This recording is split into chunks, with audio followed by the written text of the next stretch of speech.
Okay,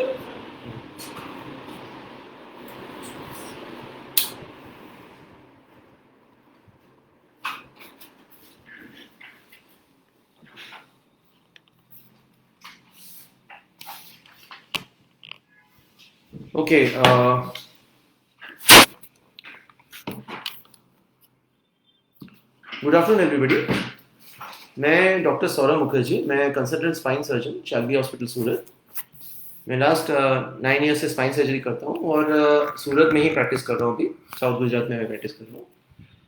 तो आज ये फेसबुक लाइव वीडियो में मैं और मेरे कलीग डॉक्टर विपुल कचरिया, जो कि फिजियोथेरेपिस्ट और कैरोप्रैक्टर है, हम एक बहुत ही इंटरेस्टिंग और इम्पोर्टेंट टॉपिक आपको प्रेजेंट करना चाहते हैं। वो है सीनियर सिटीजन्स में जो स्पाइन के प्रॉब्लम्स होते हैं, जो सीनियर सिटीजन स्पेसिफिक जो स्पाइन का प्रॉब्लम है, उनके बारे में हम आपको बात करना चाहते हैं। अभी हम जब सीनियर सिटीजन की स्पाइन की प्रॉब्लम बताएं तो आपको लगेगा सीनियर सिटीजन को तो होगा ही स्पाइन प्रॉब्लम, तो कि ऐसा जरूरी नहीं है। ठीक है, तो बिफोर स्टार्टिंग इट मैं ये कहना चाहता हूँ कि हमारा ये प्रमोशनल नहीं है, हमारा बस नॉलेज स्प्रेड करने के लिए फेसबुक लाइव वीडियो है। आज गांधी जयंती का अवसर है और हमें पता है कि गांधी जयंती के इस शुभ अवसर पर हम अच्छा कोई यूजफुल हम आपको काम यूजफुल नॉलेज हम देना चाहते हैं। ओके, तो सीनियर सिटीजन जो हैं हमारे देश में, उनकी संख्या बढ़ती जा रही है। हर घर में सीनियर सिटीजन है। सीनियर सिटीजन्स के स्पेसिफिक कुछ प्रॉब्लम्स होते हैं स्पाइन रिलेटेड। क्योंकि मैं स्पाइन सर्जन हूँ तो मैं स्पाइन की बात करूँगा। जो स्पाइन है ये रीढ़ की हड्डी है, ये दिख रहा है आपको। इसका एक मॉडल हमने दिखाया है। इसमें स्पाइन का मतलब रीढ़ की हड्डी के जो मल्टीपल हड्डियाँ रहती है, इसकी गादी रहती है सामने दो हड्डी के बीच में, पीछे जॉइंट रहता है और बीच में से नसें आती हैं। जो गर्दन के पार्ट को हम सर्वाइकल बोलते हैं, पीठ के पार्ट को थोरेसिक और कमर के पार्ट को हम लंबर स्पाइन बोलते हैं। ये पहले हम डेफिनेशन करें क्या, क्योंकि हम इसके बारे में बार बार बोलेंगे तो आपको कन्फ्यूजन नहीं होना चाहिए कि इसका लंबर क्या होता है, सर्वाइकल क्या होता है, थोरेसिक क्या होता है। अच्छा, तो हम सीधे अभी मुद्दे पे आते हैं। जो सीनियर सिटीजन है, जो जिनकी उम्र 60-65 से ऊपर है, जो रिटायर्ड है, कई लोग काम भी कर रहे हैं, उनमें विद एज कई सारी प्रॉब्लम्स आती हैं जो स्पाइन को भी अफेक्ट करती है और हर जॉइंट को अफेक्ट करती है। जैसे घुटना खराब हो गया आपका, बाकी जॉइंट्स में आर्थराइटिस हो गया, उसी तरह स्पाइन में सबसे ज़्यादा जॉइंट 33 हड्डियाँ रहती हैं और उनके ऊपर मल्टीपल जॉइंट्स रहती है। तो जॉइंट्स जो है स्पाइन की वो घिस जाती हैं, स्टिफ हो जाती है। एज रिलेटेड है पहली बात। दूसरी बात है कि जैसे जैसे एज होता है तो बोन्स में जो कैल्शियम कंटेंट है और जो बोन्स की जो स्ट्रेंथ है वो धीरे धीरे कम हो जाती है। ये इसको हम ऑस्टियोपोरोसिस बोलते हैं। ये भी सीनियर सिटीजन का स्पेसिफिक प्रॉब्लम है। ये यंग लोगों में बहुत रेयरली पाया जाता है। 99% ये एल्डरली सीनियर सिटीजन में पाया जाता है, लेडीज में ज़्यादा, जेंट्स में भी पाया जाता है। तीसरी बात है कि नसों का प्रॉब्लम, जो स्पाइन में रिलेटेड नसों का प्रॉब्लम होता है, जो रीढ़ की हड्डी के पीछे जो नसें रहती हैं वो दब जाती हैं, उसकी वजह से साइटिका होता है। नसें में खाली, जैसे गुजरात में बोलते हैं काली चढ़े से पगमा, તાકાત નથી, બેરું થઈ ગયા, हाथ में झंझनी चले, पगमा चलातू नहीं, ऊभा नहीं रह सको छो। हाँ, तो ये मतलब खड़े नहीं हो पाते हैं, पैर के झंझनी आ जाती है, पैर में नमनेस आ जाता है। हाँ, तो ये जो चीज़ें हैं ये भी एक तीसरा प्रॉब्लम है। चौथा प्रॉब्लम ये होता है कि बिकॉज ऑफ स्पाइन जो मसल्स होती हैं, जो ये मसल्स भी हमारी वीक हो जाती हैं। तो स्पाइन से हम कंकाल नहीं, हम स्केलेटन नहीं, हमारे ऊपर मांसपेशियाँ हैं, मसल्स हैं, स्किन है, सब कुछ है। तो ये जो मसल्स हैं ये भी वीक हो जाती है, इनमें भी डेफिशिएंसी हो जाती है। इसकी वजह से हमको बैक रिलेटेड प्रॉब्लम्स होता है, पोस्चर खराब हो जाता है। इसके बारे में बात करेंगे।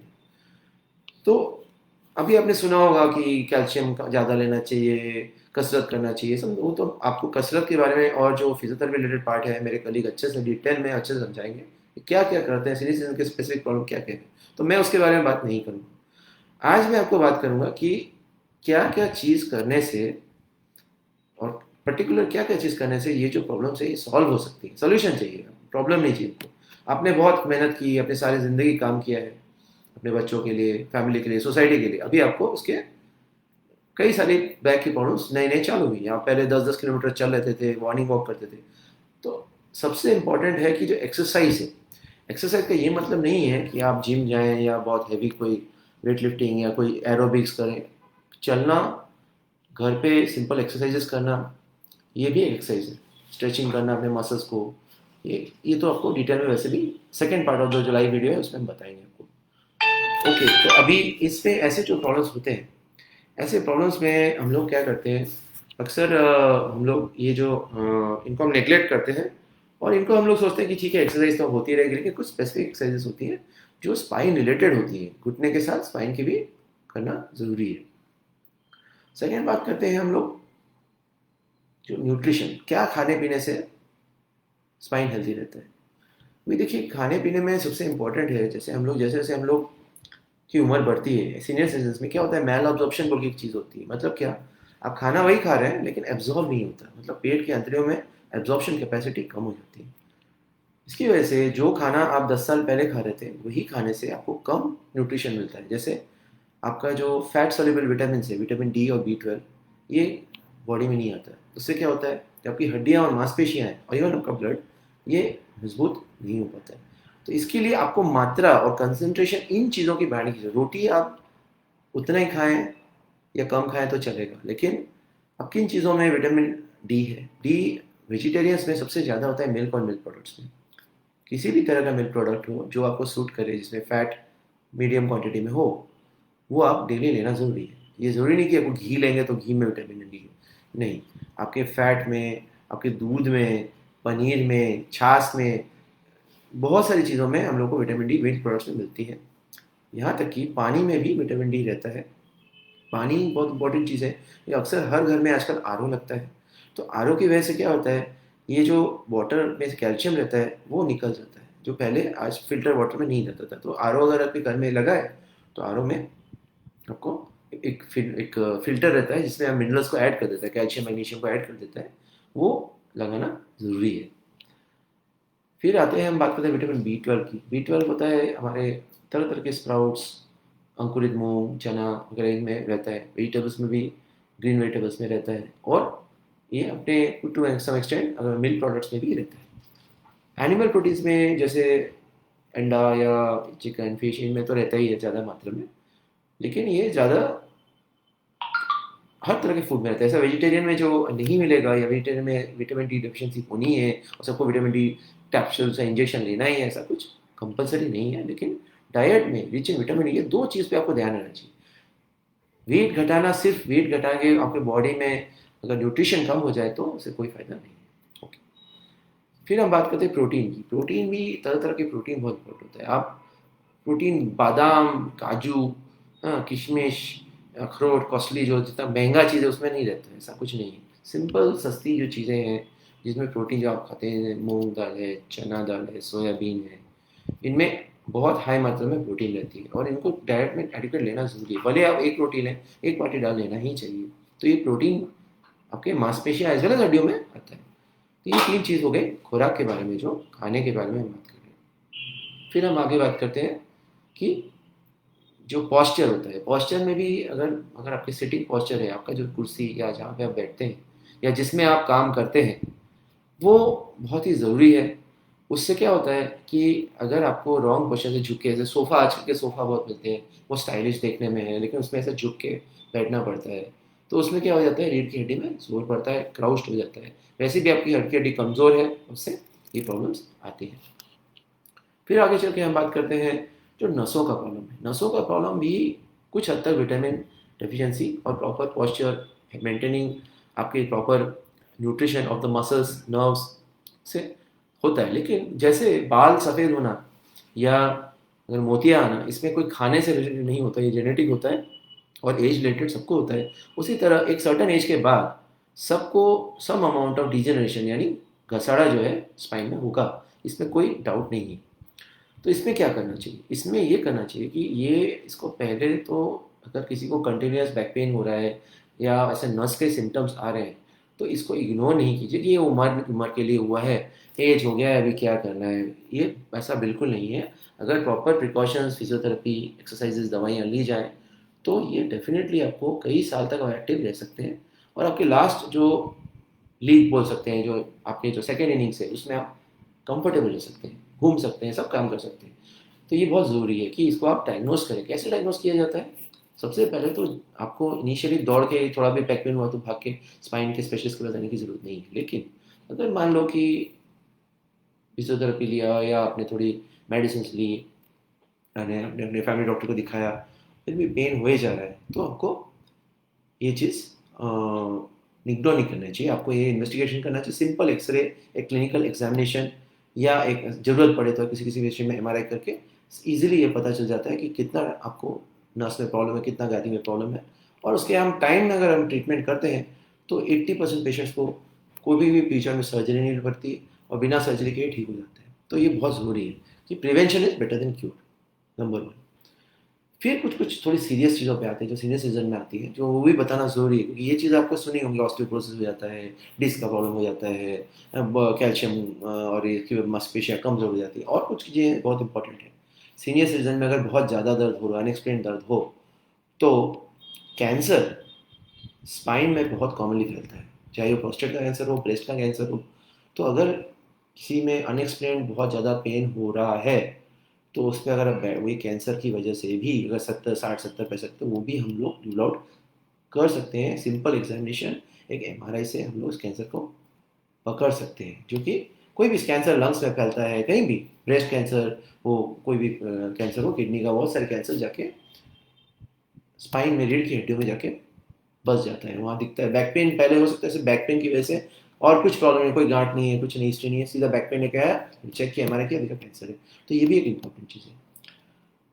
लास्ट में हम बताते हैं इन्फेक्शन। अभी आपको सिर्फ लगेगा कि चलो इन्फेक्शन मतलब रीढ़ की हड्डी में क्या इन्फेक्शन होगा, रीढ़ की हड्डी में होता है जो टीबी होता है, ट्यूबरक्लोसिस बहुत कॉमन है आजकल बहुत खतरनाक फॉर्म में आ गया है। अभी हम सब कोविड के बारे में सोच रहे हैं, लेकिन ऐसा तो है नहीं कि टीबी गायब हो गया। टीबी हमारे बीच में है और बहुत ही डेडली है। उसमें अगर छाती के टीबी के बाद दूसरा किसी का नंबर आता है, वो स्पाइन का टीबी है। तो ट्यूबरक्लोसिस भी एक बहुत इंपॉर्टेंट चीज़ है, जिसको अगर दर्द ठीक नहीं हो रहा है, अगर स्पाइन में पेन हो ही जा रहा है, तो एमआरआई करके देखा टीबी अगर स्पाइन की इन्फेक्शन है, तो उसको वो भी उसका टाइमली ट्रीटमेंट बहुत ज़रूरी है। लाइफ एंड डेथ के बीच में डिफरेंस कर सकता है। आप इग्नोर करेंगे तो बाद में आपको बहुत ही ज़्यादा खड़े रहना भी पॉसिबल नहीं होगा। तो ये कॉमन सीनियर सिटीजन के स्पेसिफिक प्रॉब्लम्स है। जो सीनियर सिटीजन आता है, जो यंग स्पोर्ट्समैन आता है, उसके लिए हम इतना नहीं सोचते टीबी होगा, हो सकता है टीबी, रेयरली। कैंसर तो बिल्कुल नहीं सोचते, स्प्रेड ऑफ कैंसर, और ऑस्टियोपोरोसिस भी हम नहीं सोचते। तो ये चीज़ें स्पेसिफिकली सीनियर सिटीजन के लिए है। अभी इनके ट्रीटमेंट्स के बारे में बात करते हैं। थोड़ा सा मैं बात करूँगा कि मैं सर्जन हूँ। स्टार्टिंग में नॉन सर्जिकल की बात करते हैं। तो अगर मान लीजिए कि आपका ऑस्टियोपोरोसिस हो गया है और अपने डायग्नोस हो गया है, एक डेक्सा स्कैन करके एक सिंपल सा स्कैन होता है, जिसमें इससे हम टी स्कोर करके एक चीज़ पता कर सकते हैं, तो साफ साफ पता रहता है मैथमेटिकल। उससे हमको ये पता चल जाता है कि कितना ऑस्टियोपोरोसिस है। जब तक हमें पता नहीं रहेगा, उसकी दवाई भी नहीं करते। अभी कैल्शियम लेने से ये ठीक होगा ऐसा जरूरी नहीं है। अगर टी स्कोर में अगर हम एक्सा स्कैन में किया, सिंपल सा स्कैन है, 5-15 मिनट का काम है, उससे हमें पता चला कि टी स्कोर -2.5 से कम है, तो हो सकता है एक स्पेशल इंजेक्शन लेने पड़ते हैं, जिसको हार्मोन टेरिपेराइड इंजेक्शन कहते हैं। इससे रीढ़ की हड्डी की ताकत बढ़ जाती है और बैक टू नॉर्मल हो जाती है। दूसरा, अगर टी -1.5 से -2.5 के बीच में रहे, तो आपको टैबलेट लेना पड़ता है अलॉन्ग विद कैल्शियम, जो कि हड्डी में कैल्शियम को डिपॉजिट करता है, पकड़ के रखता है। इसको हम बिस्फॉस्फोनेट्स बोलते हैं। और अगर फ्रैक्चर हो जाए, अगर हड्डी क्रैक हो जाए, तो उसके साथ एक नाक की स्प्रे भी लेनी पड़ती है, जो कैल्सिटोनिन स्प्रे बोलते हैं। वो क्या होता है, वो हड्डी में जाके कैल्शियम को डिपॉजिट करता है और हड्डी के जो पेन है उसको कम करता है। तो ये सब दवाइयाँ अगर टाइम से लें तो ये जादू की तरह काम करती है। जो आप देखे होंगे, जो बा है, पहले ऐसे बैठते थे फिर झुक जाते हैं, 10 साल में जब आपने मिलने गए थे, 5 साल बाद मिलने गए थे, ऐसे झुक गई। तो क्यों होता है? क्योंकि हड्डी के जो ऑस्टियोपोरोसिस होता है सीनियर सिटीजन्स में, वो धीरे धीरे वो झुकते जाते हैं, उनका हाइट ऐसा हो जाता है। तो वो उससे होने से प्रिवेंट किया जा सकता है। एक बार हो जाए तो भी ठीक किया जा सकता है, लेकिन बहुत डिफिकल्ट रहता है। बहुत ही आसान है प्रिवेंट करना, अगर टाइमली आप इसके लिए ट्रीटमेंट लें। और इसका ट्रीटमेंट सिर्फ कैल्शियम लेने से नहीं होता, ये 101%। कैल्शियम सब लेते हैं, फिर भी ये होता ही है। ओके। अगर किसी को डिस्क का प्रॉब्लम, गादी का प्रॉब्लम हो, मैक्सिमम केसेस में मेडिसिन और फिजियोथेरेपी से ठीक हो जाता है। फिर भी जब नस का ज़्यादा प्रॉब्लम हो रहा है, सुनापन आ रहा है, साइटिका हो रहा है, सुन हो रहा है, यूरिन में प्रॉब्लम हो रहा है, या हाथ पैर सुन पड़े, बैलेंस कम होता है, चलने में बैलेंस नहीं मिलता, या खड़े होते तो पैर भारी हो जाते हैं, तो ये जो प्रॉब्लम्स होती है, जो नस दबने से, ये यूजुअली इनमें अगर वो पहले स्टार्टिंग मेडिसिन से नहीं ठीक होता या फिजियोथेरेपी करने से नहीं ठीक होता, तो इनमें ऑपरेशन टाइम पे कराना बहुत ज़रूरी है। टाइम इसमें बहुत इंपॉर्टेंट है। जैसे सिंपल सी बात बोल रहा हूँ, आपने आपको अगर मान लीजिए कैंसर होता है, आप उसको चाहेंगे ना जल्द से जल्द आप ट्रीटमेंट करें, फैल जाए, फैलने के बाद तो आप नहीं कर सकते। सिमिलरली अगर आपके हार्ट में हार्ट अटैक आने के बाद अगर आपने कुछ स्टेंट डाला तो वो आपको कुछ फ़ायदा नहीं देता इतना। उसी तरह अगर टाइम पे अगर ऑपरेशन किया तो मैजिक की तरह पेशेंट को ये चीज़, जो सुनापन है, पेन है, ये आजकल हमारे पास काफ़ी, हम लोग ये रूटीनली कर रहे हैं। और हमारे ऑलमोस्ट, मेरे तो प्रैक्टिस में लास्ट इतने साल में मैक्सिमम मेरे 70% पेशेंट सीनियर सिटीजन रहते हैं, सिर्फ 30% पेशेंट होते हैं जो यंग पेशेंट, जिसमें सर्जरी की बात कर रहा हूँ। तो ये सीनियर સિટીઝન का ही प्रॉब्लम होता है, सीनियर સિટીઝન की ही ઉંમર થઈ ગઈ, હવે શું થઈ શકે, ઓપરેશન થઈ શકે છે, આ ઓપરેશન આ ઉંમરમાં ही થાય, સિનિયર સિટીઝન્સમાં ही થાય છે। એ કોઈ 20 વર્ષ 25 વર્ષમાં બહુ ઓછું पेशेंटમાં થાય, मतलब बहुत कम लोगों में 20 ये है ही, मोतिया क्या 20 वर्ष की उम्र में होता है, बहुत कम लोगों में, मैक्सिमम लोगों मोतिया होता ही है 50-60 के बाद ही होता है। तो इसमें भी ओके। फिर हो गया कैंसर्स और इन्फेक्शन। तो कैंसर इन्फेक्शन का सबसे इंपॉर्टेंट है डिटेक्शन, क्योंकि बैठे नहीं रहना है। उसमें ऐसे लोगों का है ना, कहते हैं चलो दवाई दे दिया, फिर इन्फेक्शन टीबी में बहुत लोगों को पहले सिखाया जाता था, हम लोग भी सिखाया गया कि टीबी है, चलो टीबी में क्या करना है, दवाई दे देते हैं, अभी टीबी की दवाई दे देते हैं, गोली लेनी है 6 महीना लेनी है। लेकिन ऐसा नहीं, टीबी के, रीढ़ की हड्डी के टीबी और कई टीबी में 30% में ये इधर तो वो टीबी रहता नहीं है और कोई इन्फेक्शन रहता है, दूसरा वो टीबी अगर रहेगा तो भी उसमें टीबी की जो स्टैंडर्ड, जो नॉर्मल हम दवाइयाँ देते हैं छाती के टीबी के लिए, वो उनमें से 1 या 2 दवाई काम नहीं करती। तो अगर आपने बिना बायोप्सी किए, बिना सुई से जांच किए हुए अगर ये टीबी का दवाई किसी ने आपको चालू कर दिया कि हाँ टीबी जो लागे छे, चलो टीबी ने दवा ले लो, अब शू करवानी, आराम करो, तो बहुत सारे पेशेंट को 2-3 महीने में बहुत बढ़ जाता है। और फिर वो पेशेंट हमारे पास आते हैं जब उनकी तबीयत बिगड़ जाती है, नस दब जाती है, हड्डी टूट जाती है, करक सड़ जाती है, तब वो हमारे पास आते हैं, तो ऑपरेशन करना पड़ता है। तो एक टाइमली बायोप्सी से, यानी सुई के एक जांच से हम लोगों को पता चल सकता है कि वो टीबी है और टीबी में उसकी कौन सी दवाई काम करती है, और उससे पेशेंट को बहुत ही ज़्यादा फायदा मिल सकता है। तो ये चीज़ जानना बहुत ज़रूरी है कि बैठे मत रहिए कि अभी क्या करना है, टीबी की दवाई गोली खा के देखते हैं 2 महीना, फिर देखते हैं। तो ये देखने जैसी चीज़ नहीं, स्पाइन क्रिटिकल चीज़ होती है, इसको नुकसान नहीं पहुँचा सकते। तो ये सारी चीज़ें होती हैं। इसके अलावा जो भी अभी हमारे आज की ट्रीटमेंट है सीनियर सिटीजन्स पे, हम लोगों के पास दूरबीन से, यानी माइक्रोस्कोपिक सर्जरी जो है वो बढ़ गई है, हमारे पास सारी फैसिलिटीज़ उपलब्ध है। जिसमें हम लोग क्या है, पहले चीर फाड़ करते थे, तो चीर फाड़ करने से हमारे जो ये है, ये ज़रूरत नहीं है अभी हम लोग आजकल माइक्रोस्कोप से कर देते हैं। इवन 70 साल या 75 साल 80 साल के भी जो लोग हैं, उन लोग भी ये सर्जरी से अगले दिन या दूसरे दिन में चलना फिरना चालू हो जाता है, अपने घर में वॉकिंग कर सकते हैं। सर्जरी के भी ऑब्जेक्टिव्स होते हैं। अगर आप किसी में ऐसे सीमेंट भी डालना पड़ता है, सीमेंट यानी एक हड्डी जिसकी एकदम क्रैक हो गई है, अंदर भूखा हो गया, अंदर कोई इसमें कैल्शियम नहीं है, ऐसे पेशेंट्स में सीमेंट डाल के भी हम लोग उसको फिक्स करते हैं, स्क्रू डाल के फिक्स करते हैं। इन सब से चीज़ें दूरबीन से पॉसिबल है और माइक्रोस्कोपिक सर्जरी से रिजल्ट में बहुत फ़र्क पड़ गया है। तो मेरा अंत में मैं अभी ये बोलना चाहूँगा, before handing it to my colleague doctor Vipul Kacharia, कि स्पाइन में सीनियर सिटीजन्स को प्रॉब्लम होना कॉमन है, लेकिन इसका ठीक होना भी उतना ही कॉमन है। अगर आपको ठीक होना है तो ये आपके हाथ में भी है, और अगर आपके डॉक्टर के साथ, आपका साथ प्रॉपर टाइम पे अगर हो, तो ये आप इजीली ठीक कर सकते हैं। इसमें कोई ऐसी कोई डरने वाली बात नहीं कि हाँ भाई उम्र के साथ हो गया ये ठीक नहीं हुआ, ठीक हो सकता है, आप नॉर्मल लाइफ लीड कर सकते हैं। Again this is doctor Saurabh Mukherjee, consultant spine surgeon, Shalby hospital Surat. आप मुझे मेरे नंबर पे 8758-290-552 पे कॉल कर सकते हैं, और हमें मैसेज भी कर सकते हैं इस नंबर पे, या इस फेसबुक लाइव वीडियो में आप मैसेज कर सकते हैं वीडियो में, और हमें आपके प्रॉब्लम्स का हम निवारण ढूंढ सकते हैं। Thank you. अभी मैं इनको डॉक्टर विपुल काचरिया को मैं ये दे रहा हूँ। Thank you. Thank you very much sir for giving अच्छा जो सॉल्यूशन, जो बैक पेन की जो ट्रीटमेंट है और बैक पेन क्यों होता है और कैसे होता है, वो सारी जानकारी देने के लिए बहुत बहुत धन्यवाद। मैं हूँ doctor Vipul Kacharia, physiotherapist, chiropractor and sports injury specialist from spine and wellness ortho pain clinic. છેલ્લા 4 વર્ષથી હું મિત્રો છેલ્લા 4 વર્ષથી કમરના પેશન્ટો એટલે કે સ્પાઇનની પ્રોબ્લેમ જેમને થઈ રહી છે એવા પેશન્ટોને હું ખાસ કરીને જોઈ રહ્યો છું। તો આજે દરેક ઘરની અંદર જે રીતે આપણે સરે વાત કરી કે દરેક ઘરની અંદર આજે પ્રોબ્લેમ હોય છે, પણ એનું સોલ્યુશન પણ કંઈ ને કોઈ આપણને મળી જતું હોય છે।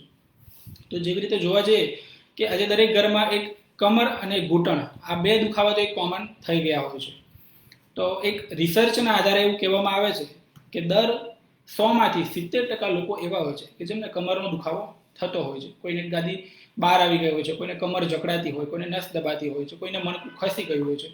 પરંતુ આપણને ઘણીવાર એવું લાગતું હોય કે આ દુખાવો દરેકની અંદર કોમન હોય છે, પરંતુ એવું નથી હોતું. નાના બાળકોમાં અલગ રીતે હોય છે, સ્કૂલ ગોઈંગ ચિલ્ડ્રન એની અંદર અલગ હોય છે, વડીલોની અંદર, હાઉસવાઈફની અંદર અલગ હોય છે. પરંતુ ખાસ કરીને આજે આપણે જે વાત કરવા જઈ રહ્યા છે કે સિનિયર સિટીઝન એટલે કે જેમની ઉંમર 60 વર્ષ અથવા એનાથી વધારે છે, એમની અંદર કમરનો દુખાવો થવાનું મુખ્ય કારણ શું હોય છે? કારણ કે સ્કૂલ ગોઈંગ ચિલ્ડ્રન હોય તે લોકોને બેગ ઉચકતા હોય તો સામાન્ય રીતે દુખાવો થતો હોય છે. હાઉસવાઈફ હોય તો એ લોકોને ઘરનું વારંવાર કામ થતું હોય છે, વાંકા વળવાનું હોય છે, ઓવરયુઝ ઇન્જરી થતી હોય છે.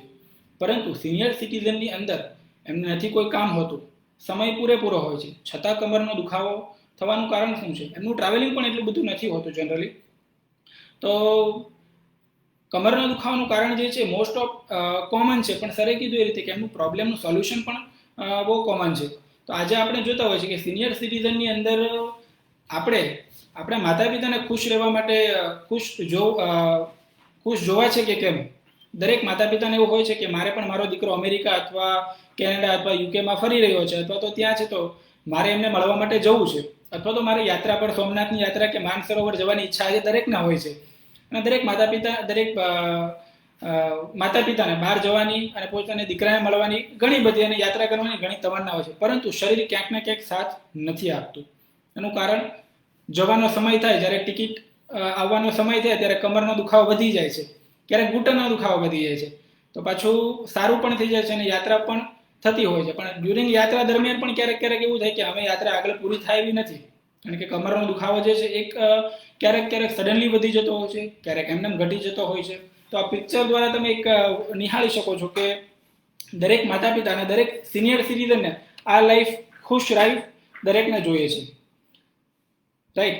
દરેકને પોતાની લાઈફ સારી રીતે જીવી છે. જે તમે જોઈ રહ્યા છો ફોટોની અંદર કે જે એક વૃદ્ધ અંકલ છે જે સેલ્ફી ફોટો લે છે, કારણ કે હેપી છે. આવી દરેક હેપી લાઈફ દરેકને જોતી હોય છે. તો ખાસ કરીને આજે હું વધારે સમય ન લેતા એક વાત કરીશ કે ખાસ કરીને સોલ્યુશન, જે કમરના દુખાવાનું સોલ્યુશન શું હોઈ શકે? તો એના માટે આપણે જોઈએ કે ફિઝિયોથેરાપી. તો આપણને પહેલાં તો ફિઝિયોથેરાપી એટલે શું એ ઘણા લોકોને ખબર નથી હોતી, રાઈટ? તો આજથી જૂના જમાનાની અંદર આપણે જોઈએ કે સર્જરી કર્યા પછી જેમને કસરતની જરૂર પડતી હતી, પરંતુ ગામડાની અંદર અને શહેરોની અંદર એટલું ડેવલપમેન્ટ નહીં હતું, એટલે માટે ફિઝિયોથેરાપી ઘણીવાર ઓછા સેન્ટરો આપણને જોવા મળતા હતા, એટલે સર્જરી પણ એના કારણે ફેલ જતી હતી ઘણીવાર. પરંતુ આજે ટેકનોલોજી એટલી બધી એડવાન્સ થઈ ગઈ છે કે દરેક ગામડા અને દરેક શહેરની અંદર આપણને ઘણા બધા ફિઝિયોથેરાપિસ્ટ સેન્ટરો અથવા તો સારા એવા ફિઝિયોથેરાપી મળી જતા હોય છે. તો આપણે ચોક્કસપણે એ કમરના દુખાવાનું નિદાન સારા એવા સ્પાઇન સર્જન અથવા ફિઝિયોથેરાપિસ્ટ જે છે એમની પાસે જઈને આપણે એકવાર નિદાન કરાવવું જોઈએ કે કમરના દુખાવાનું કારણ શું છે, બરાબર? કેમ કે કમરનો જે દુખાવો છે એ સામાન્ય રીતે સિટીઝનની અંદર થવાનું એક કારણ છે કે એક પુઅર લાઈફસ્ટાઈલ, રાઈટ? અથવા તો સેડેન્ટરી લાઈફસ્ટાઈલ. કન્ટિન્યુ બેસવાનું નથી હોતું, અથવા તો બેસે તો એક જગ્યા પર કન્ટિન્યુ નીચે બેસી જતા હોય છે. કોઈના ઘરે જનરલી બેસવા જતા હોય તો સોફા પર હોય તો માળા ફેરવા હોય તો 2-2 કલાક માળા ફેરવામાં કાઢી નાખતા હોય છે. હવે એ એમની ધૂળમાં હોય છે, પણ એમને ખરેખર ખબર નથી હોતી કે એમની બોડી કઈ પોઝિશનમાં છે. તો બીકોઝ ઓફ પોસ્ચર પ્રોબ્લેમને કારણે કમરનો દુખાવો બહુ કોમન થઈ ગયો છે. તો આજે જેમ ઉંમર વધે એમ તમારા હાડકા અને તમારા જે સ્નાયુ છે નબળા પડતા હોય છે, એટલે એના કારણે ગાદીનું જે બેલેન્સ છે એ વિખાઈ જતું હોય છે, નસ દબાતી હોય છે, સ્નાયુ નબળા પડી જતા હોય છે. તો સરે જે રીતે વાત કરી કે પ્રોટીન અને કેલ્શિયમ આ તો લેવું જ જોઈએ, પણ સાથે સાથે જે હેલ્ધી લાઈફસ્ટાઈલ છે એ પણ જીવવી ખૂબ જ જરૂરી છે. આજે આપણે કમર દુખે તો જનરલી શું કરીએ કે ચાલો ઉંમર છે એટલે કમર દુખે, પરંતુ એવું નથી હોતું. ઉંમરની સાથે સાથે કમરના દુખાવાનું પણ એક સોલ્યુશન હોય છે મિત્રો. જનરલી આપણને કમર દુખે એટલે આપણને એવું લાગે મારા શરીરનું વજન વધારે છે તો હું ફિટનેસ સેન્ટરમાં જતો રહું. કમર દુખે છે તો હું કોઈ સારી એવી ચેનલ આવે છે યોગાની ચેનલ, અથવા તો યુટ્યુબ પરથી વિડીયો જોઈને હું કમરની એક્સરસાઇઝ કરી લેતો હોઉં છું. પણ મિત્રો, કમરનો પ્રોબ્લેમ છે એ જેટલો સિરિયસ છે અને આપણે જેટલું ઇઝીલી આસાનથી લઈએ છીએ એટલું આસાન નથી, કારણ કે કમરના દુખાવા ઘણા બધા પ્રકારના હોય છે. તો આપણે ઘણીવાર એવું વિચારતા કે બાજુવાળા આંટીને કમરની એક્સરસાઇઝ અથવા કસરત કરાવવા ઘરે કોઈ આવે છે, અથવા તો એમણે કરી છે ને એમને સારું થઈ ગયું છે તો હું એમની પાસેથી શીખી લઉં. ઘણીવાર આવી વસ્તુ મિસકન્સેપ્ટ થતો હોય છે, પરંતુ આ વસ્તુ ખોટી છે. કમર દુખે એટલે ફિટનેસ સેન્ટરમાં તમારે જવાનું જરૂર નથી, અથવા તો વજન ઉતારવાની પણ જરૂર નથી. એ સેકન્ડરી વસ્તુ છે. એ તમને ડૉક્ટર કહેશે કે તમારે ક્યાં જવું, શું કરવું, કેવી રીતે કરવું. પરંતુ ઘણા એવું વિચારતા કે ફિટનેસ ઇઝ ફિઝિયોથેરાપી. ફિટનેસ ખરેખર ફિઝિયોથેરાપી નથી. ફિઝિયોથેરાપી એ ફિટનેસનો પાર્ટ છે. એટલે તમને જો ફિઝિયોથેરાપિસ્ટ એવું કહે કે તમારે હવે ફિટનેસની જરૂર છે, તો તમારે ફિટનેસ કરવી જોઈએ. કારણ કે કમરના દુખાવાની અંદર કસરત કેટલી કરવી, કેવી કરવી, ક્યાં અટકવું, ક્યારે આગળ વધવું, આ દરેક વસ્તુ અલગ અલગ હોય છે. જનરલી આપણને એવું કહેતા હોય છે કે બે ચાર સ્ટ્રેચિંગ કરી લઈએ તો સારું થઈ જાય. ઘણીવાર સારું પણ થઈ જાય. પણ મિત્રો એક વાત જરૂર યાદ રાખજો કે જ્યારે પણ તમે કોઈ પણ કસરત કરો, નોર્મલ વ્યક્તિ કસરત કરે તો એમને કંઈ વાંધો નથી આવતો. પરંતુ જેમને દુખાવો છે અને કોઈ પણ કસરત કરે છે, અને જો તમને એ દુખાવો વધે તો તમારે એ કસરત ત્યાંથી બંધ કરી દેવી જોઈએ. અને કોઈ સારા એવા ડૉક્ટરને એકવાર કન્સલ્ટ કરીને પછી તમારી જે થિયરી પ્રમાણે, જે તમારા શરીર પ્રમાણે, તમારું શરીર ક્યાં ક્યાં વળે છે, ક્યાં નથી વળતું, તમને શું પ્રોબ્લેમ છે, એ ડૉક્ટરને કન્સલ્ટ કરાવીને પછી એક્સરસાઇઝ કરો તો એનો ઘણો બધો ફાયદો તમને થશે. કારણ કે જેવી રીતે ઉંમર વધે એવી રીતે ડાયાબિટીસ પણ હોય છે, હાર્ટ એટેક પણ આવેલું હોય છે, હાઇપર ટેન્શન પણ હોય છે, દરેકને કોઈને ગઠિયો વાહ હોય છે. આ દરેક અલગ અલગ દુખાવાને ધ્યાનમાં રાખીને દરેકની કસરતો અલગ અલગ હોય છે. ઘણીવાર આપણે એવું વિચારીએ કે ડૉક્ટર ઘણીવાર આપણને ફાઇલમાં લખી દે છે કે ફિઝિયોથેરાપી ઇમ્પોર્ટન્ટ છે, ફિઝિયોથેરાપીમાં આટલી આટલી વસ્તુ આવે છે, એ તમે જઈ અને સારા એવા ફિઝિયોથેરાપિસ્ટ પાસે જઈ અને એક્સરસાઇઝ કરાવી શકો છો. પણ આપણે એ ફાઇલને સાઈડની અંદર મૂકી દઈએ છીએ કે ભાઈ દવા લઉં છું ને, દવા પૂરી થાય પછી જોઈશું આગળ, સારું નહીં થાય તો. પરંતુ આ કન્સેપ્ટ ખોટો છે મિત્રો. તો સારા એવા ફિઝિયોથેરાપિસ્ટ પાસે જઈ અને તમારે એની સારવાર ચોક્કસપણે કરાવવી જરૂરી છે. ઘણાને એવું થાય કે 5 દિવસની કસરતની જરૂર હોય, કોઈને મહિનાની જરૂર હોય, ઘણાને 2 મહિનાની જરૂર હોય. જેવી કન્ડિશન અને જેવું તમારી શરીર એવી દરેકને કસરતની જરૂર હોય છે. ઘણાને એવું થાય કે ભાઈ મારે કસરત તો ઘણી બધી કરી લીધી છતાં સારું નથી થતું. તો સારું ન થવાનું કારણ એવું નથી કે કસરત ખોટી છે. કારણ એ છે કે આપણે ધ્યાન નથી રાખતા. આપણને જે રીતે ડૉક્ટર સલાહ આપે છે કે ભાઈ તમારે નીચે નથી બેસવાનું, વધારે વાંકું નથી વળવાનું, વધારે ડ્રાઇવિંગ નથી કરવાનું, બેલ્ટ બાંધવાનો છે, તો આ બધી વસ્તુ આપણે જો અવોઇડ કરીએ તો આપણને રિઝલ્ટ ના મળતું હોય. અને જેમ ઉંમર વધે એમ લકવો પણ થાય, પેરાલિસિસ થાય, હૃદયના પ્રોબ્લેમ વધે તો આપણે હૃદયની કસરત કરવી જોઈએ. લકવો પેરાલિસિસ થાય તો એની કસરતો અલગ અલગ આવે, તો એ કસરતો આપણે કરવી જોઈએ. તો જેમ ઉંમર વધે એ રીતે શરીરના દરેક જે ભાગ છે એ અલગ અલગ રીતે કામ કરતા હોય છે. તો એ દરેકની કસરત અલગ અલગ હોય છે. તો ખાસ કરીને યોગા અને આ બધી સારી વસ્તુ છે, પણ એક હેલ્ધી લાઈફસ્ટાઈલ મેન્ટેન કરવા માટેની આ વસ્તુ છે. નહીં કે તમને દુખાવો થાય ને તમે કોઈ યુટ્યુબ ચેનલ ખોલીને લઈ લો કે બેક પેનની ટ્રીટમેન્ટ, તો બેક પેનમાં ઘણા બધી તમને ટ્રીટમેન્ટ મળી જતી હોય, એ ના કરવી જોઈએ.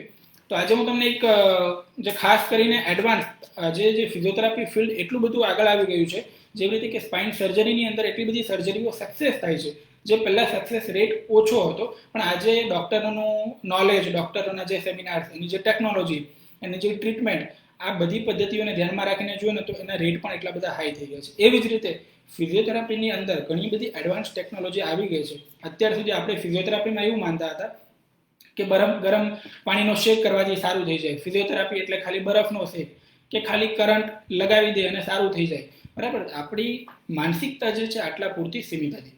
પરંતુ ખરેખર એવું નથી. આજે ફિઝિયોથેરાપી ફિલ્ડ જે રીતે ડૉક્ટર સૌરભ મુખર્જી સરે વાત કરી કે દવા અને ઓપરેશન વગર પણ કમરનો દુખાવો સારો થઈ શકે છે એમ, તો એ કેવી રીતે? તો એના માટે ઘણી બધી પ્રકારની અલગ અલગ સારવાર આજે અવેલેબલ છે. તો હું આજે તમને જેમ ઉંમર વધે એટલે આપણે ઘણીવાર કસરત ના કરી શકતા હોય સિનિયર સિટીઝનની અંદર, કેમ કે હાડકાં ઘસાઈ ગયા હોય, શરીરમાં તાકાત ના હોય, બરાબર, ઉંમર છે, હરવું ફરવું છે, પણ શરીર સાથ નથી આપતું. તો એના માટે અમુક જાતની જે થેરાપી છે, અમુક જાતની જે એડવાન્સ મશીનરી જે છે, જે અમુક ટ્રીટમેન્ટ છે, રાઈટ. તો ફિઝિયોથેરાપીની અંદર ઘણી બધા પ્રકારની ટ્રીટમેન્ટ છે, એવી રીતે કે કાયરોપ્રેક્ટિક ટ્રીટમેન્ટ, જે આપણે ઘણા સાંભળી પણ નહીં હોય કે એક પાર્ટ ઓફ ફિઝિયોથેરાપી છે. કે કાયરોપ્રેક્ટિકની અંદર જેવી રીતે આપણે ફિઝિયોથેરાપીમાં સ્નાયુની કસરતો આવે છે, એવી રીતે કાયરોપ્રેક્ટિકની અંદર ખાસ કરીને તમારે જે મણકાનું બેલેન્સ વિખાઈ ગયું છે, ગાદી ખસી ગઈ છે એટલે મણકાનું જે બેલેન્સ છે વિખાઈ ગયું છે, ઘણીવાર આવી રીતે આમ કન્ટિન્યુ બેસવાના કારણે તમારું પોસ્ચર આખું જકડાઈ ગયું છે, તો એ સીધું કેવી રીતે કરવું તે કાયરોપ્રેક્ટિક પદ્ધતિની મદદથી થઈ શકે. કે તમારા મણકાનું વળાંક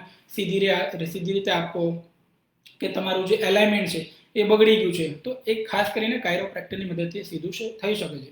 પછી બીજું છે કે ઓસ્ટિયોપેથી. ઓસ્ટિયોપેથી એટલે ખાસ કરીને એક એવો વિભાગ છે કે જે તમારા સ્નાયુ અને તમારા હાડકાં, આ બંનેની વચ્ચેનું જે લેયર આવે છે, જે ફેશિયા કહેવામાં આવે છે, બરાબર, ચામડીની નીચે ચામડી જેવું એક પડ હોય છે સફેદ કલરનો, એને ફેશિયા કહેવામાં આવે છે.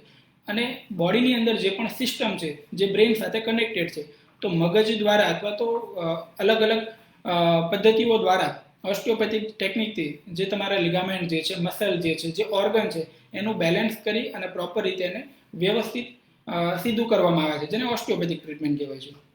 તો ઉંમરના લીધે ઘણીવાર દુખાવા થાય તો આપણે કંટ્રોલ નથી કરી શકતા, કસરત પણ નથી થતી, દવા લઈને પણ થાકી જતા હોઈએ છીએ, બેલ્ટ પણ એટલા બાંધીને થાકી જતા હોય છે, પછી આપણને લાગે કે આનો કોઈ ઉપાય નથી. તો મિત્રો ખાસ કરીને હવે જે સિનિયર સિટીઝનમાં જે કમરના દુખાવા થાય અને કસરત ના કરી શકે એના માટે હું એક ડીકમ્પ્રેશન થેરાપી કે જે શું મદદ તમને કરી શકે કે ખાસ કરીને એમાં પેશન્ટને જસ્ટ સુવાનું હોય છે અને એની અંદર અમુક પ્રોટોકોલ હોય છે કે જસ્ટ પેશન્ટ સુઈ રહે એટલે દુખાવા પ્રમાણે મશીન ઓટોમેટિક તમારું વજન પ્રમાણે એ સેટ કરે છે કે તમને કેટલું વજનની જરૂર છે, તમારા ગાદીમાં ક્યાં ક્યાં લેવલ બગડી ગયેલું છે, એ બધી જ વસ્તુ જે છે એ મશીન દ્વારા ડીકમ્પ્રેશન થેરાપી એટલે તમારા બે મણકા વચ્ચે જે પ્રેશર થઈ ગયું છે, ગાદી ઉપર પ્રેશર આવી ગયું છે, એ પ્રેશર ઓછું કરવાનું કામ કરે છે ડીકમ્પ્રેશન થેરાપી.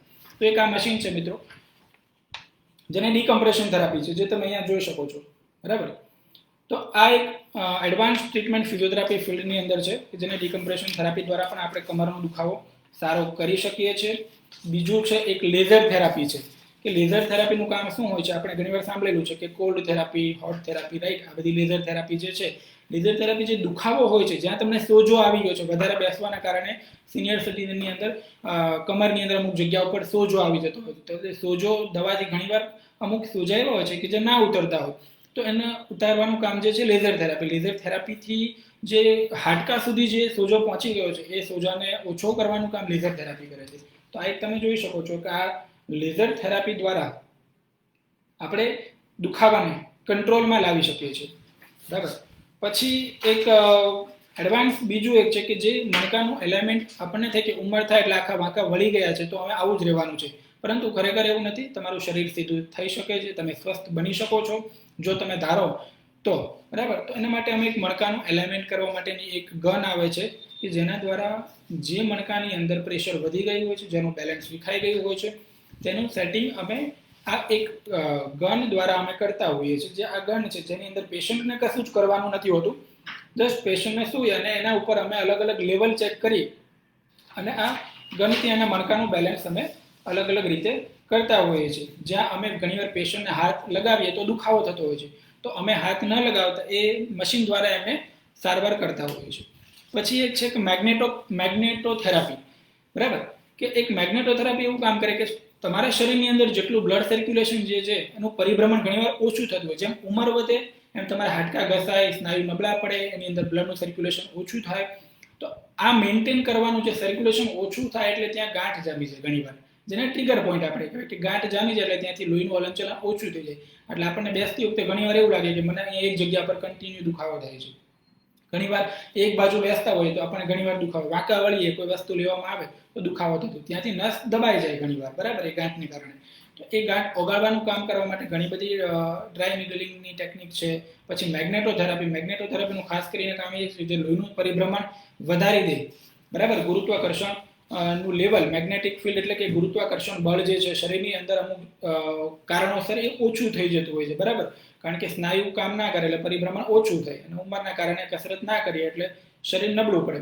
એટલે લોહીનું પરિભ્રમણ કરાવવાનું કામ જે છે મેગ્નેટોથેરાપી છે, ઘણી સારી રીતે સોજાની અંદર અને ખાસ કરીને કમરના દુખાવા, ગરદન અને ઘૂંટણના દુખાવા પણ ઘણી રીતે તમે જોઈ રહ્યા છો આમાં જે મદદ કરે છે, બરાબર. આ એક મેગ્નેટોથેરાપી છે. પછી ખાસ કરીને આપણે એક વસ્તુ જોઈએ ને તો ઉંમર વધે ને એટલે આપણને એવું લાગે કે આ દુખાવાની અંદર ઘણા ડોક્ટરોને બતાવી દીધું છે તો અમે બધા એક જ સરખી કસરત બતાવે છે અને દરેક એક જ સરખી દવા આપે છે, તો અમે શું કરવું? તો એની અંદર એવું હોય છે કે કમરનો દુખાવો આપણે જનરલી એક જ પ્રકારના જોતા હોય છે. આપણને એમ કે કમર એટલે એક જ વસ્તુ એમ, પણ ખરેખર કમરની અંદર 10 થી 15 જાત અથવા એનાથી વધારે કરના પણ દુખાવા આવે છે, બરાબર. કોઈને પોસ્ચર પ્રોબ્લેમ હોય બેસવાના કારણે, કોઈકને સ્નાયુ નબળા થઈ ગયા હોય, કોઈને ગાદી ઉપર સોજો આવી ગયો હોય, ક્યાંક ને ક્યાંક આપણને કમર દુખતી હોય તો આપણે કમરની ટ્રીટમેન્ટ જ ઘણીવાર કરાવતા હોય, પણ ખરેખર એનો પ્રોબ્લેમ ઉપર હોય, સ્પાઇનમાં, સર્વાઇકલ સ્પાઇનની અંદર હોય. ક્યારેક ઘૂંટણ ઘસાવાથી કમરનો દુખાવો આવી શકે. આપણને એવું લાગે કમરની ટ્રીટમેન્ટ ઘણી કરાય પણ ઘૂંટણની અંદર તમારું એલાઇનમેન્ટ બગડી ગયું હોય છે અથવા તો પંજા જે તે તમારા ફૂટ જે છે ફ્લેટ થઈ ગયા હોય છે, તો એ ફ્લેટ ફૂટને કારણે પણ તમને કમરનો દુખાવો થઈ શકે છે. તો અમે એક પોસ્ચરલ ગ્રીડ કરીને અલગ અલગ પોસ્ચર એનાલિસિસની એક ટેકનોલોજી છે. એના દ્વારા અમે આખું બોડીનું એનાલિસિસ કરીએ કે માથાથી લઈને પગના ટો સુધી, પંજા સુધી કઈ કઈ જગ્યા ઉપર પ્રેશર વધારે પડે છે, કઈ સ્નાયુ ઉપર પ્રેશર વધારે પડે છે, કઈ હાડકા ઉપર પ્રેશર વધારે પડે છે, બોડીનું એલિમેન્ટ કેટલું હોવું જોઈએ અને કઈ ડાયરેક્શનમાં તમારું બોડી ગયું છે એ પ્રમાણે અમે આખા બોડીનું એનાલિસિસ અને ચેકિંગ કરીને પછી એની ટ્રીટમેન્ટ કરતા હોય. જે આ તમે ચાર્ટમાં જોઈ શકો છો કે જે અલગ અલગ રીતે આમાં એનાલિસિસ થતું હોય છે. બરાબર, તમારું અલાઇનમેન્ટ કેટલું બગડેલું છે, ઘૂંટણનું અલાઇનમેન્ટ છે અથવા પંજાનું અલાઇનમેન્ટ છે. બરાબર, તો આ બધા અલાઇનમેન્ટ વિખાય તો એના માટે કમરનું આપણને થતું હોય છે. બરાબર, આ એક તમે જોઈ શકો છો કે જે ગરદનનો દુખાવો થતો હોય, ઘણીવાર આપણે વાંકા પણ ના વળી શકતા હોય. બરાબર, તો કસરત કરવામાં તો તકલીફ જ પડવાની છે. તો બેઠા બેઠા પણ કમરની સારવાર અલગ અલગ પદ્ધતિ દ્વારા થઈ શકે છે. બરાબર, આ એક હમણાં તમને મેં પેલું એડજસ્ટર ટૂલ બતાવ્યું, એના દ્વારા પણ અમે આનું અલાઇનમેન્ટ કરીએ છીએ. બરાબર, જે ગરદનમાં દુખતું હોય અથવા તો ઘણીવાર આપણને ખભાના નીચેના ભલે થોરેસિક એરિયામાં છાતીમાં દુખાવા આવતો હોય તો આપણને ઘણીવાર હાર્ટ સ્પેશિયાલિસ્ટને બતાવતા હોઈએ છીએ. તો આપણને એવું લાગે કે હૃદયમાં પ્રોબ્લેમ છે, પણ ખરેખર હૃદયમાં કંઈ હોય જ નહીં. અને એ પ્રોબ્લેમ ખરેખર આપણે થોરેસિકમાંથી ક્યાંક ને ક્યાંક નસ દબાતી હોય પછી છાતીના ભાગમાં પાછળથી. તો ઘણી ટ્રીટમેન્ટ લીધા પછી પણ આપણને સારું ના થતું હોય તો એના માટે અમે તમને જે ફોટો હમણાં બતાવ્યો એ પદ્ધતિ દ્વારા સારું થઈ શકે છે. પછી એવું છે કે એક કાયરોપ્રેક્ટિકની અંદર એક સ્પેશિયલ જે ટેકનિક છે જેની અંદર અમે અમુક લેવલ સુધી એના થ્રસ્ટ કરતા હોઈએ છીએ. કે થ્રસ્ટ એટલે કે જે જ્યાં હાડકું એવું લાગે કે અહીંયાથી મુવમેન્ટ આપણી નથી થતી, અટકી ગઈ છે, તો એને આપણે cracking sound, it's cold chiropractic પદ્ધતિથી થોડું વધારે ફોર્સ આપીને એમને સારું કરતા હોઈએ. જે આ તમે ફોટા દ્વારા જોઈ શકો છો કે આની અંદર આ રીતે પેશન્ટને સુવડાવવામાં આવે છે અને અમુક લેવલ ઉપર એમને હાથથી એમના મણકાનું બેલેન્સ કરતા હોઈએ છે. રાઈટ મિત્રો, આજે આપણને થયું મતલબ ઘણી એડવાન્સ ફિઝિયોથેરાપી વિશે પણ આપણે જાણ્યું. અત્યાર સુધી આપણા માઇન્ડની અંદર ફિઝિયોથેરાપી એટલે ખરેખર એવું જ હતું કે નહીં, ખાલી કસરત કરી લીધી, શેક કરી લીધો, બરફનો શેક કરી લીધો. પણ ખરેખર મિત્રો આ વસ્તુ એટલી અંશે આપણા મગજમાં ઘર કરી ગઈ છે કે ફિઝિયોથેરાપીથી ક્યારે રિકવરી અમુક કેસમાં નથી આવતી, અમુક કરીને થાકી ગયા છે. અને બીજી વસ્તુ કે ઘણાને એવું કહેવામાં આવે, ડૉક્ટર કે મને 15 દિવસની કસરત કીધી છે તો મને 15 દિવસમાં સારું નથી થયું. બરાબર, તો હવે મારે એના માટે શું કરવું? તો ઘણીવાર ડૉક્ટર 2 મહિનાની કસરત કહેતા હોય છે તો આપણે 15 દિવસની કરાવીને થાકી જઈને મૂકી દઈએ, ચાલો રિઝલ્ટ નથી આવતું. તો એના માટે મિત્રો આપણો વાંક હોય છે, ડૉક્ટરનો કશો વાંક નથી હોતો. ડૉક્ટર એના ગાઈડલાઈન પ્રમાણે, તમારા શરીર પ્રમાણે દરેક વસ્તુનો પૂરો પ્રયત્ન કરતા હોય છે કે એમના દર્દીઓ સારા થાય. બરાબર, અને હેપી લાઈફસ્ટાઈલ જીવે. બરાબર, તો પણ આપણે ક્યાંક ને ક્યાંક એવું લાગતું હોય કે ઉંમર વધે એટલે હવે હું કંઈ કામ નથી કરી શકતી અથવા નથી કરી શકતો, હવે મારાથી કંઈ થવાનું નથી, જે પ્રોબ્લેમ છે એ મરીએ ત્યારે સાથે જશે, એવું ઘણાને થતું હોય. પરંતુ મરવાની સાથે એ પ્રોબ્લેમ નથી લઈ જવાનો. એ પ્રોબ્લેમને આપણે અહીંયા છોડીને પણ જઈ શકીએ છીએ, કારણ કે એટલી બધી આધુનિક ફિઝિયોથેરાપી અને સ્પાઇન સર્જરી પણ એવી આવી ગઈ છે કે જેના થ્રુ આપણે સારવાર લઈ અને હેલ્ધી લાઈફસ્ટાઈલ પણ જીવી શકીએ છીએ. તો વધારે સમય ન લેતા કે આજનો જે સેશન છે, જે રીતે આપણે વાત કરી કે સર્જરી દ્વારા પણ સારું થઈ શકે છે અને વિધાઉટ સર્જરી પણ આપણને ઘણીવાર એવો પ્રોબ્લેમ હોય તો જે સારું થઈ શકે છે. બરાબર, તો અમે તમારે વધારે આના માટે જાણકારી અથવા કોઈ કન્ક્લુઝન હોય, કોઈ ક્વેશ્ચન હોય તો તમે વિડીયો દ્વારા અથવા તો એક કમેન્ટ દ્વારા પણ કરી શકો છો, અથવા તો એક નંબર આપેલો છે 6352239808, એના પર અપોઇન્ટમેન્ટ લઈ અથવા તો ડૉક્ટરને કન્સલ્ટ પણ કરી શકો છો કે મને આવા પ્રોબ્લેમ છે ને આટલા ટાઈમથી પ્રોબ્લેમ છે, તો એના મારે કયો ઈલાજ કરાવવો જરૂરી છે. બરાબર, આપણે આપણી જાતી રીતે આપણે ડૉક્ટર નથી બનવાનું, કેમ કે ઘણીવાર પેશન્ટ જાતે ડૉક્ટર બનતા આપણે હોઈએ છીએ કે યુટ્યુબ પરથી જોઈ લીધું એટલે આવી ગયું, એક દવાનું લિસ્ટ કોઈએ મોકલી દીધું ને એમાં લખી છે કે પેરાસિટામોલ કે કમરના દુખાવા માટે કે કોઈ થાયોકેલ્સિફાય. બરાબર, આ બધી અલગ અલગ દવાઓ મિત્રો, દરેકના માટે દવાઓ એવું નથી હોતું કે દવાથી સારું થાય છે. ઘણીવાર દવા વગર પણ સારું થતું હોય છે, પણ આપણે જાતે દવા લેવાથી ઘણીવાર કિડની ઉપર ખોટી અસર આવતી હોય છે. બરાબર, ઘણીવાર લીવર ફેલ થઈ જાય, ઘણીવાર હાર્ટ ફેલ થઈ જાય, કારણ કે આપણે આપણી રીતે દુખાવો થાય એટલે આપણને ડૉક્ટર પાસે જઈએ તો 400-500 રૂપિયા લઈ લે છે. એટલે શું કામ મેડિકલમાં જઈને 10 રૂપિયાની દવા લઈ લે સારું થઈ જાય? ઘણીવાર થઈ પણ જતું હોય છે, પણ અમુક લેવલ સુધી સારું થાય છે. અમુક દુખાવા તમારે ડૉક્ટરને બતાવવા જોઈએ અને એની સારવાર પણ કરવી જોઈએ. બરાબર છે, તો હવે અહીંયાનું જે બાકી રહેલો સેશન જે છે મને ઓલમોસ્ટ એની સારવાર અને જે પદ્ધતિ જે છે કેવી રીતે કામ કરવું જોઈએ, બરાબર, કેટલું વાંકું વળવું જોઈએ, વધારે બેસવું ના જોઈએ, સિનિયર સિટીઝનને વધારે ટ્રાવેલિંગ કરો તો કમરનો બેલ્ટ બાંધીને ટ્રાવેલિંગ કરવું જોઈએ, અથવા કોઈને ઘરે બેસવા ગયા તો બને ત્યાં સુધી નીચે બેસવાનું અવોઇડ કરવું જોઈએ. રૂટીન જે તમારા ફેફસા કોવિડ ચાલે છે એટલે ફેફસાની જે મજબૂતની કસરતો જે છે તે કસરતો પણ તમે કરી શકો છો. કમર વાળવાની અમુક જાતના પ્રાણાયામ, યોગા ના થાય તો કંઈ નહીં પણ પ્રાણાયામો પણ તમે કરી શકો છો. કપાલભાતિ છે, બરાબર, અમુક નાના મોટા જે સ્ટ્રેચિંગ છે, જે કોઈ ડૉક્ટરને કન્સલ્ટ અંડર ઓબ્ઝર્વેશન નીચે તમે જઈ અને ખાલી એકવાર તમે જઈને એ કસરત પણ શીખી શકો છો, બરાબર.